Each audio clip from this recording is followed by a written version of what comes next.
अॼु असांजो मौज़ू आहे पंहिंजे पाण जी हम्दो सना करण जी शरई नोयत। अक्सर तव्हां ॾिठो हूंदो असांजे समाज जे माण्हुनि खे जेके पंहिंजी नफ़ली नमाज़ूं आहिनि या नफ़ली सदक़ात व ख़ैरात आहिनि उन्हनि जो तज़किरो माण्हुनि जे साम्हूं कंदा रहंदा आहिनि त जीअं हू पंहिंजो नेक हुजणु ऐं पंहिंजो भलो हुजणु साबित कंदा रहंदा आहिनि। तो इन खां शरीयत नापसंद कयो आहे, इनके मकरूह नापसंदीदा चयो आहे। तो जहिड़ी तरह किबरियाई सिर्फ़ अल्लाह ताला जी ज़ात खे सूंहे थी ऐं इंसान जे लाइ तकबर वॾाई हराम आहे, अहिड़ी तरह इंसान खे ऐबनि खां पंहिंजी तंज़ीह नेकियनि में ख़ुदि पंहिंजी हम्द सना करणु मकरूह ऐं नापसंदीदा आहे। छो त तस्बीह ऐं तंज़ीह हम्द सना अल्लाह ताला जी ई शान आहे।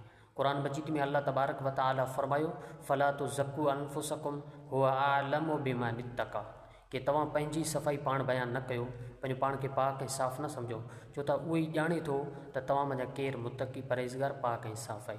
इहा जेका आयत आहे इन जो शान नुज़ूल आहे त हीअ आयत मुस्लमान जे हक़ में नाज़िल थी, जेके मुस्लमान पंहिंजो नमाज़ुनि ऐं पंहिंजनि हज जो ज़िक्र तज़किरो माण्हुनि जे साम्हूं कंदा हुआ, उन जे बारे में हीअ आयत नाज़िल थी आहे। हिन आयत में फला तुज़क्कू तज़किये जी माना आहे उयूब ऐं कबाह खां मुनज़्ज़ह पाक हुजणु, यानी न ऐब खां पंहिंजी बरात बयानु कयो, न ई पंहिंजूं नेकियूं बयानु कयो। जॾहिं यहूदियन नसरानियन पंहिंजे तारीफ़ कई ऐं चयूं त नहनु अब्नाउल्लाहि व अहिब्बाउहु, असीं अल्लाह जा पुट आहियूं ऐं अल्लाह जा महबूब आहियूं।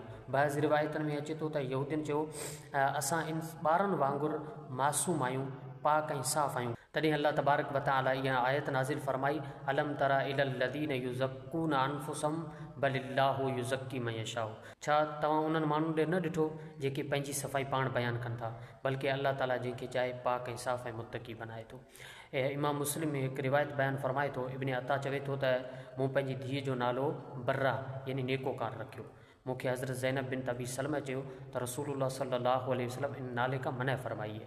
हज़रत ज़ैनब बिन अबी सलमा चयो त मुंहिंजो नालो बि बर्रा रखियलु हुयो, पोइ हुज़ूर सल्लल्लाहु अलैहि वसल्लम फरमायो तव्हां इहो नालो जेको आहे मटाए करे ज़ैनब रखो, छो त हुज़ूर सल्लल्लाहु अलैहि वसल्लम फरमायो त ख़ुदि सताई न करो, अल्लाह ताला ई ख़ूब ॼाणे थो त तव्हां मां केरु नेकोकार आहे, नेकी कंदड़ आहे।